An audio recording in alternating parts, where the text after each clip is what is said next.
संविधान, शासन व्यवस्थाएं और सामाजिक सरोकार, ये सब आपस में जुड़े हुए हैं।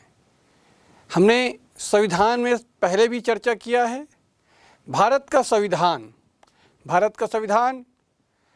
आज़ादी के बाद संविधान सभा के द्वारा भारत के संविधान का गठन किया गया और इस संविधान में ही शासन व्यवस्थाओं का उल्लेख है और ये जो शासन व्यवस्थाएं हैं वो समाज के विकास, समाज के उत्थान के लिए बना हुआ है। तो हमने पहले भी अध्ययन किया कि भारत के संविधान का निर्माण आज़ादी के पहले ही एक संविधान सभा का गठन किया गया था। उस संविधान सभा के जो अध्यक्ष थे डॉक्टर राजेंद्र प्रसाद, जो बाद में भारत के पहले राष्ट्रपति बने। उस संविधान सभा में अनेक उप समितियां बनाई गई अलग अलग विषयों को लेके, जिसमें सबसे महत्वपूर्ण था प्रारूप समिति और उस प्रारूप समिति के अध्यक्ष थे डॉक्टर भीमराव अंबेडकर। हमने संविधान का उद्देश्य तो जाना कि किन उद्देश्यों को लेकर भारत का संविधान का निर्माण किया जा रहा है और जो संविधान की आत्मा है, संविधान का जो मूल आधार है, हमने उस प्रस्तावना के बारे में भी अध्ययन किया। आज हम आगे बढ़ते हुए देखते हैं शक्ति का विकेंद्रीकरण। अध्याय 13 संविधान, शासन व्यवस्था और सामाजिक सरोकार। भारतीय संविधान के निर्माण की प्रक्रिया और संविधान निर्माण के ऐतिहासिक संदर्भ के बारे में पढ़ा। साथ ही संविधान सभा में हुए वाद विवाद और भारतीय संविधान की उद्देशिका में दिए गए मूल्य व आदर्शों को समझने की कोशिश की। इस अध्याय में हम संविधान के अंतर्गत राजनीतिक संस्थाओं की संरचना, संविधान से होने वाले सामाजिक बदलाव के अवसर तथा संविधान के विकसित होते हुए स्वरूप का अध्ययन करेंगे। 13.1 संविधान में राजनीतिक संस्थाओं की संरचना। शक्ति का विकेंद्रीकरण। जब सत्ता का केंद्रीकरण होता है तो वह आम लोगों की पहुंच से दूर हो जाता है और उनकी ज़रूरतों व आकांक्षाओं को प्राथमिकता नहीं मिल पाती है। वास्तव में लोकतंत्र को मजबूत करने के लिए जरूरी है कि सत्ता का विकेंद्रीकरण हो और मोहल्ला, ग्राम, शहर, जनपद, जिला और राज्य स्तर पर लोगों द्वारा चुने गए ढांचे और उनके पास निर्णय लेने के अधिकार हों। गांधी जी के स्वराज की कल्पना में अधिकतम अधिकार ग्राम पंचायतों को दिया जाना था। स्वतंत्र भारत का संविधान बनाते समय यह विवाद का मुद्दा बना रहा कि क्या भारत में प्रांतों के पास सारी प्रमुख शक्तियां हों और केंद्र के पास केवल रक्षा, विदेश नीति जैसे विषय हों। यह निर्णय लिया गया कि देश की एकता को सुदृढ़ करने के लिए तथा उसमें सामाजिक बदलाव लाने के लिए भारत में एक शक्तिशाली केंद्रीय शासन की जरूरत है। साथ ही साथ यह भी तय किया गया कि प्रांतों के स्तर पर भी कई विषयों पर निर्णय लेने के अधिकार हों। दरअसल भारत को प्रांतों का समावेश या संघ माना गया, अतः देश में 2 स्तर पर सत्ता का वितरण हुआ, संघीय या केंद्र स्तर पर तथा प्रांतीय स्तर पर। दोनों स्तर पर चुने गए प्रतिनिधियों को निर्णय का अधिकार दिया गया। 1992 में 73वें संविधान संशोधन द्वारा पंचायतों के तीसरे स्तर तक सत्ता का विकेंद्रीकरण किया गया। शक्ति विभाजन। राज्य या शासन के पास जो शक्तियां हैं वे 3 प्रकार की होती हैं: कानून बनाने, उसे लागू करने तथा उसके अनुसार न्याय करने की। किंतु ये तीनों शक्तियां एक ही संस्था या व्यक्ति में केंद्रित हो जाएं तो वह निरंकुश शासक हो सकता है। शक्ति विभाजन का अर्थ है इन शक्तियों को अलग करना और स्वतंत्र संस्थानों को सौंपने, जैसे कि आपने पिछली कक्षा में पढ़ा होगा। लोकतांत्रिक क्रांतियों का एक मुख्य उद्देश्य शक्ति विभाजन था। इस प्रकार आधुनिक सरकार के 3 अंग हैं: विधायिका जो कानून व नीतियां बनाती है, कार्यपालिका जो उन्हें क्रियान्वित करती है तथा न्यायपालिका जो उनके अनुसार न्याय करती है। शक्ति पृथक्करण। शक्ति विभाजन सिद्धांत के अनुसार कार्यपालिका, विधायिका तथा न्यायपालिका में से प्रत्येक अपने कार्यक्षेत्र में स्वतंत्र है तथा उसे किसी अन्य पर नियंत्रण की शक्ति प्राप्त नहीं होती, लेकिन वास्तव में यह संभव नहीं होता क्योंकि तीनों के काम एक दूसरे पर निर्भर हैं और उन्हें मिलकर चलना होता है। भारत में सीमित शक्ति पृथक्करण सिद्धांत को अपनाया गया है। यहाँ संसदीय लोकतंत्र है जहाँ न्यायपालिका की स्वतंत्रता तो पूर्ण है, पर विधायिका और कार्यपालिका एक दूसरे पर निर्भर है। इस प्रणाली में कार्यपालिका मंत्रिपरिषद, विधायिका संसद का ही अंग होती है। मंत्रिपरिषद के सदस्य संसद के भी सदस्य होते हैं और उसके प्रति जवाबदेह हैं। दूसरी ओर कार्यपालिका, जिसका अध्यक्ष राष्ट्रपति होता है, संसद के सत्रों को बुलाती है और अन्य तरीकों से भी विधायिका के कार्यक्षेत्र में हस्तक्षेप कर सकती है। यानी कार्यपालिका और विधायिका दोनों एक दूसरे के साथ गुथे हुए हैं। 13.1.1 संघीय विधायिका संसद। हमारी संघीय विधायिका को संसद नाम दिया गया है, जो राष्ट्रपति और दो सदनों लोकसभा और राज्यसभा से मिलकर बनती है। भारतीय संविधान की विशेषता यह है कि कार्यपालिका यानी मंत्रिमंडल संसद का ही हिस्सा है और संसद के प्रति जवाबदेह उत्तरदायी है। संसद देश की राजनीतिक व्यवस्था की नींव है, जिसमें जनता की संप्रभुता का समावेश एवं सार है। संसद राष्ट्र की आवाज़ है। संसद में समाज के सभी वर्गों और देश के सभी क्षेत्रों का समुचित प्रतिनिधित्व होता है। इस व्यवस्था में अनुसूचित जाति और जनजाति के प्रतिनिधित्व को सुनिश्चित करने के लिए आरक्षण की व्यवस्था की गई है, लेकिन यह पाया गया है कि संसद में महिलाओं का प्रतिनिधित्व अपेक्षा से बहुत कम है। इस कारण कई वर्षों से एक संविधान संशोधन विचाराधीन है, जिसके अनुसार संसद में महिलाओं को कम से कम 33% आरक्षण मिले। सांसद सीधे या अप्रत्यक्ष तौर पर जनता द्वारा चुने जाते हैं और जनप्रतिनिधि जनता से संबंधित समस्याओं और शिकायतों को संसद में व्यक्त करते हैं। संसद में नीतिगत मुद्दों तथा कानून से संबंधित प्रस्तावों और मंत्रिमंडल के प्रस्तावों को विचार विमर्श करके पारित किया जाता है। कार्यपालिका मंत्रिमंडल के कार्यकलापों पर बहस होती है और उसकी जवाबदेही को सुनिश्चित किया जाता है। इस प्रकार सरकार की निरंकुशता पर नियंत्रण रखने में संसद महत्वपूर्ण भूमिका निभाती है। भारत में की जो शासन व्यवस्था है उसमें शक्ति का विकेंद्रीकरण है। जैसे एक प्रकार से हम देख सकते हैं कि भारत में त्रिस्तरीय शासन व्यवस्था है। ठीक, तो पूरे देश के लिए केंद्रीय शासन है। राज्यों में राज्य की अपनी अपनी सरकारें हैं, छत्तीसगढ़ सरकार है। और उसके बाद हम जो सबसे करीब होते हैं, अगर हम गांव में हैं तो पंचायती राज व्यवस्था, और अगर हम नगरों में हैं तो नगरीय प्रशासन। तो इस प्रकार से देखा जाए तो हम एक व्यक्ति के ऊपर या सबके ऊपर 3 प्रकार की शासन व्यवस्थाएं संचालित होती है। और यही जो शासन व्यवस्था है त्रिस्तरीय, ये सत्ता का विकेंद्रीकरण है। जैसे एक परिवार या एक समाज, अगर कोई एक व्यक्ति ही सारे निर्णय ले रहे हैं तो वो विकेंद्रीकरण नहीं है, वो सत्ता का केंद्रीकरण है। मान लो अगर आपके परिवार में किसी विषय पर कोई चर्चा है, कोई निर्णय लेनी है, एक व्यक्ति जो है आके बोल दे भाई हमको आगे ऐसा करना है, वो किसी से राय नहीं पूछ रहा है, वो क्या करना अपना निर्णय बता रहा है, तो ये सत्ता का केंद्रीकरण हुआ।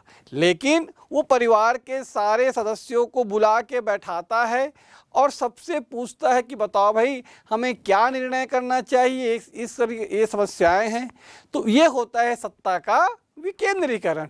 उसमें परिवार का प्रत्येक व्यक्ति उसमें आकर सहभागी बनेगा। इसी प्रकार से समाज, जैसे कि आप जानते हैं मनुष्य एक सामाजिक प्राणी है। इस दुनिया में ऐसा कोई व्यक्ति नहीं जो समाज से अलग रहे, जो अकेले रहे। मनुष्य सामाजिक प्राणी है और आज जो समाज देखते हैं वो एक लंबे समय का विकास की बात हो पाया है, जहाँ एक समृद्ध समाज को हम देख पा रहे हैं। तो समाज में भी मुखिया होते हैं, तो समाज के मुखिया भी अगर कोई निर्णय डायरेक्ट लेते हैं, सीधे सीधे लेते हैं, तो सत्ता का केंद्रीकरण कहलाएगा। लेकिन समाज में जब बहुत सारी बातें होती है तो समाज में बैठकें होती हैं, हमने देखा सामाजिक बैठकें होती हैं, और सामाजिक बैठकों के माध्यम से अलग अलग विषयों पर अलग अलग राय सामने आती हैं, और इस प्रकार से उन विभिन्न रायों के आधार पर एक राय बनाया जाता है जो सबको स्वीकार्य होता है। तो ये जो होता है ये सत्ता का या शक्ति का विकेंद्रीकरण हुआ। अब बात करते हैं हम भारतीय संसद। संसद के दो अंग हैं, लोकसभा और राज्यसभा। जो केंद्रीय नेतृत्व होता है, जो केंद्र की सरकार है, ये यहीं से संचालित होती है। इसी प्रकार से अलग अलग राज्यों में राज्य सरकारें हैं। राज्यों में कुछ राज्यों में द्विसदनीय व्यवस्था है, विधानसभा और विधान परिषद। आपको जानकारी होनी चाहिए कि छत्तीसगढ़ में सिर्फ एक सदनीय व्यवस्था है, यहाँ छत्तीसगढ़ विधानसभा है, विधान परिषद नहीं है। इस प्रकार से फिर जो स्थानीय स्वशासन है, इसके दो अलग अलग अंग हैं।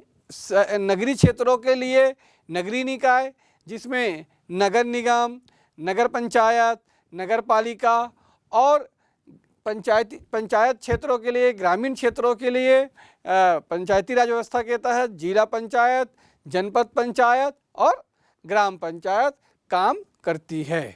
1992 में संविधान के 73वें संशोधन के बाद भारत में पंचायती राज व्यवस्था की स्थापना की गई, जिससे अंतर्गत जो ग्रामीण हैं, ग्रामीणों को ये शक्ति दिया गया कि वो अपने गांव के नीतियों का निर्धारण हो या गांव के संचालन हो, और या ग्राम से जो भी संबंधित विषय हैं उस पर वो स्वयं कानून बनाए और अपने प्रतिनिधियों को स्वयं चुने। इस प्रकार से पंचायती राज को मजबूती प्रदान की गई। हमारे राष्ट्रपिता महात्मा गांधी ने जो ग्राम स्वराज्य की बात कही थी वो यही है कि गांव को अधिक से अधिक शक्तिशाली बनाया जाए, ताकि वो अन्य पर निर्भर न रहे, अपनी आवश्यकताओं की पूर्ति के लिए, अपने गांव के विकास की आवश्यकताओं के लिए वो स्वयं निर्णय ले सके। अब देखते हैं शक्ति का विभाजन। शासन के 3 प्रमुख अंग होते हैं, व्यवस्थापिका, कार्यपालिका और न्यायपालिका। तो हम सबसे पहले व्यवस्थापिका के बारे में जानें। व्यवस्थापिका शब्द से स्पष्ट है, जो व्यवस्था बनाता है, मतलब जहां कानूनों का निर्माण होता है। तो पूरे देश के लिए कानून कौन बनाता है? संसद बनाता है। तो संसद क्या हुआ? व्यवस्थापिका हुआ। उसी प्रकार से राज्यों में कानून कौन बनाता है? विधानसभा बनाती है, विधानमंडल, तो वो वहाँ की व्यवस्थापिका हुई। उसके बाद जो स्थानीय स्तर पर जो सरकारें काम करती है, जैसे नगर निगम, तो नगर निगम में कानून बनाए जाते हैं नगर के विकास के लिए, नगर की आवश्यकता के अनुसार। गांव में ग्राम पंचायतों के माध्यम से कानून बनाए जाते हैं। तो इस प्रकार से ये जो संस्थान हैं वो व्यवस्थापिका है, इसका काम है कानून बनाना या कोई निर्णय लेना। उसके बाद जो दूसरी कड़ी होती है शासन की, वो कहलाता है कार्यपालिका। कार्यपालिका वह है जो व्यवस्थापिका के द्वारा बनाए गए कानूनों को लागू करता है। ठीक है, तो इस प्रकार से कार्यपालिका, तो कार्यपालिका में हम देख सकते हैं हमारा जो सरकारें हैं, जो देश का मंत्रिमंडल है, राज्य की सरकारें हैं, और पूरा ब्यूरोक्रेट्स, जो भी सरकारी अधिकारी कर्मचारी हैं, ये सब कार्यपालिका के अंतर्गत आते हैं। कार्यपालिका व्यवस्थापिका ने कोई निर्णय लिया तो उस निर्णय को लागू करने की जिम्मेदारी होती है कार्यपालिका की। केंद्र ने कोई योजना बनाई तो केंद्र का मंत्रालय राज्य के मंत्रालय से संपर्क करेगा, उसको भेजिएगा, राज्य का जो मंत्रालय है उसके माध्यम से पूरे राज्य में उस योजना का विस्तार होगा, लोगों को उसका लाभ मिलेगा। अब जो तीसरी कड़ी है जो सबसे महत्वपूर्ण है वो है न्यायपालिका। तो न्यायपालिका आप बेहतर समझ सकते हैं, न्यायपालिका क्या करती है। न्यायपालिका इसका जांच करती है, इसकी देखरेख करती है, उस बनाए हुए कानून की व्याख्या करती है। इसलिए जब कोई योजना में या कोई कार्य में कोई गलती होती है तो हम न्यायपालिका के पास जाते हैं कि भाई ये ठीक तरीके से काम नहीं कर रहा है। तो न्यायपालिका की भी इसी प्रकार की व्यवस्थाएं हैं। पूरे देश के लिए सर्वोच्च न्यायालय है, प्रत्येक राज्यों में उच्च न्यायालय है, प्रत्येक जिले में जिला न्यायालय होता है और स्थानीय स्तर पर भी अधीनस्थ न्यायालय या सेशन कोर्ट जो है कार्य करती है। इस प्रकार से न्यायिक व्यवस्था का पूरा संगठन कार्य करता है देश भर में।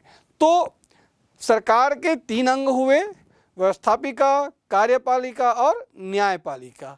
ये तीनों मिलकर ही कार्य करती है, ये एक दूसरे के पूरक हैं। अगर ये एक दूसरे से अलग अलग काम नहीं कर सकते, काम एक ही है लेकिन तीनों की भूमिकाएं अलग अलग है। एक कानून बनाता है, दूसरा कानून को लागू करता है और तीसरा देखता है कि कानून का सही तरीके से पालन हो रहा है कि नहीं हो रहा है। तो इस प्रकार से ये तीनों संस्थाएं मिलकर काम करती है और ये तीनों के बीच शक्ति का विभाजन हुआ है। अब इसी कड़ी में हम अगर राजशाही व्यवस्था में जाए, आज़ादी के पहले दुनिया के अलग अलग देशों में, हमारे देश में राजशाही तंत्र थी, तो उसमें क्या होता था, राजा स्वयं कानून बनाता था, अपने मर्जी से कानून बनाता था, उन कानूनों को लागू करना, उस पर निर्णय करना, सब कुछ एक ही व्यक्ति के हाथों में होता था। इसीलिए दुनिया के अधिकांश राजतंत्री शासन व्यवस्थाओं में निरंकुशता देखने को मिलती है। लेकिन ये लोकतंत्र की सबसे बड़ी खूबसूरती है कि यहाँ सत्ता का विकेंद्रीकरण किया गया है व्यवस्थापिका, कार्यपालिका और न्यायपालिका के माध्यम से, और अलग अलग स्तर पे अलग अलग शासन व्यवस्थाएं काम कर रही है। लोकसभा और राज्यसभा। भारत में 2 सदनीय विधायिका की व्यवस्था की गई है। ये सदन है लोकसभा और राज्यसभा। लोकसभा के सदस्य पूरे देश के लोगों द्वारा सीधे चुनकर आते हैं और राज्यसभा के सदस्य मुख्य रूप से विभिन्न प्रांतों की विधायिका द्वारा चुने जाते हैं। 2 सदनों की क्या जरूरत है? केवल लोकसभा होती तो क्या होता? जैसे हमने ऊपर पढ़ा, भारत एक संघीय देश है जिसमें सत्ता केंद्र और प्रांत दोनों के बीच में बटा है। संसद देश के कानून बनाने की सर्वोच्च संस्था है, अतः उसमें प्रांतीय विधायिकाओं की सहभागिता आवश्यक है। इसलिए राज्यसभा की व्यवस्था है जिसे प्रांतों की विधायिकाएं सदस्य चुनते हैं। किसी भी देश में विधायिका के 2 सदन होने के कई लाभ हैं। पहला है संसद में विशेषज्ञों की उपस्थिति।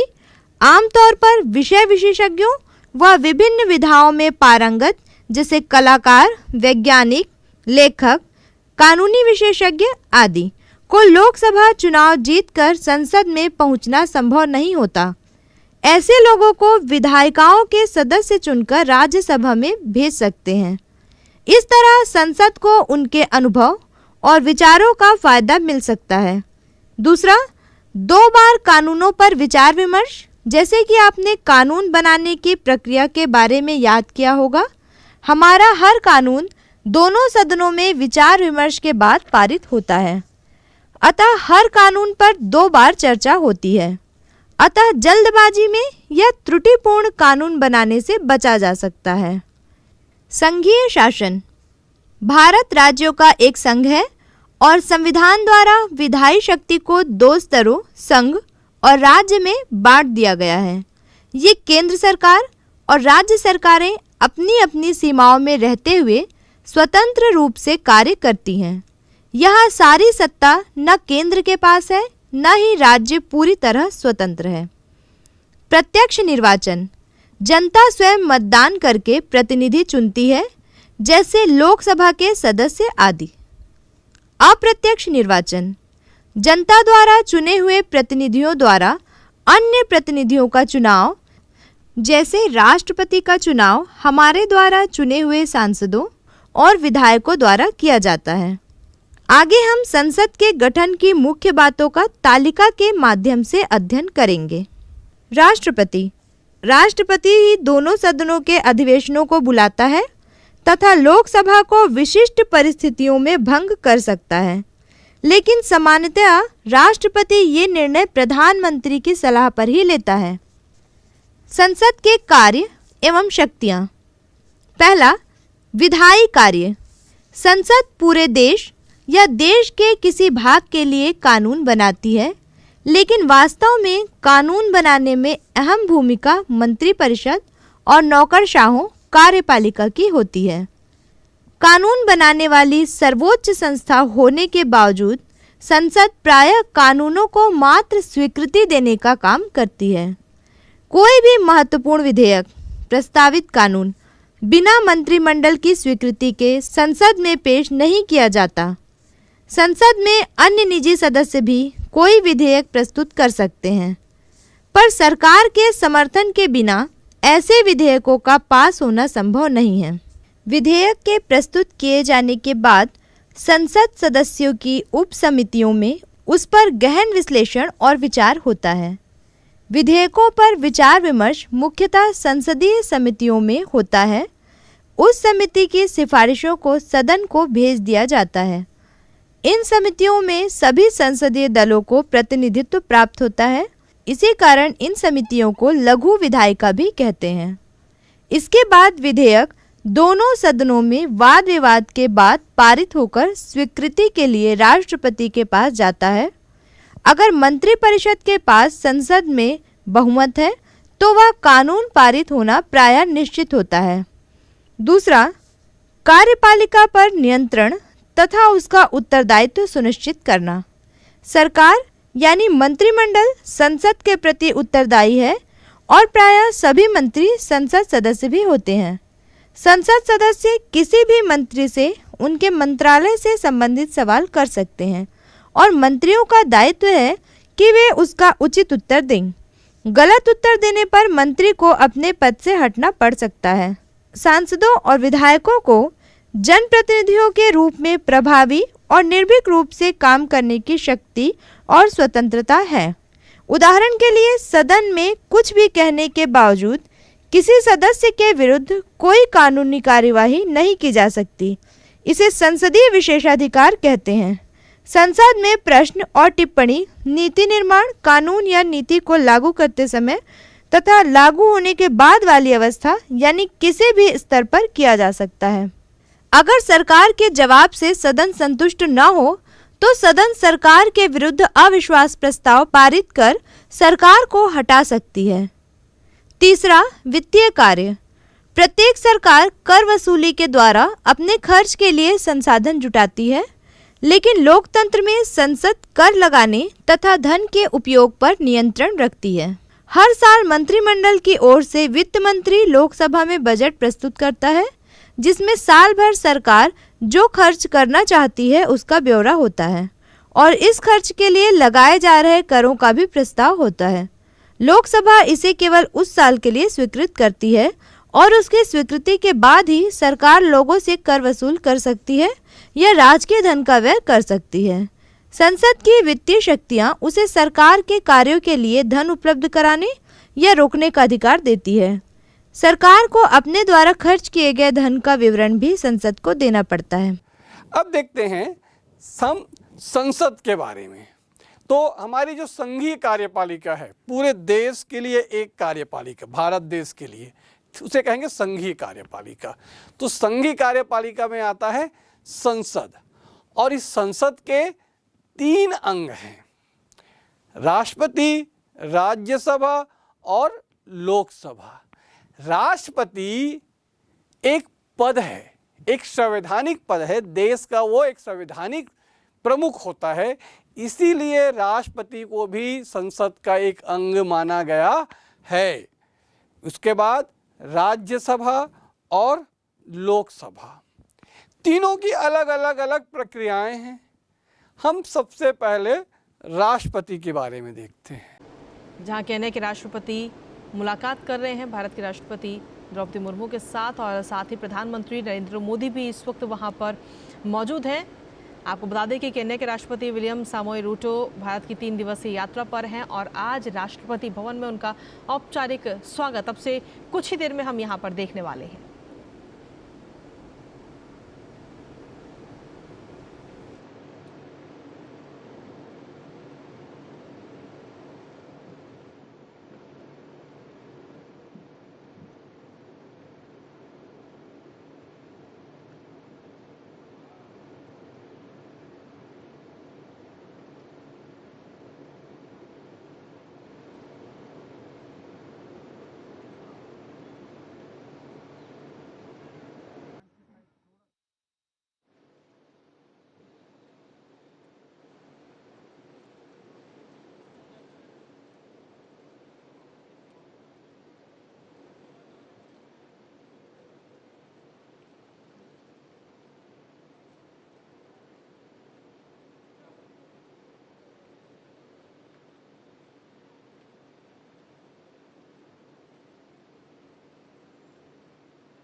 These are good people. Members of staff. India would like to host.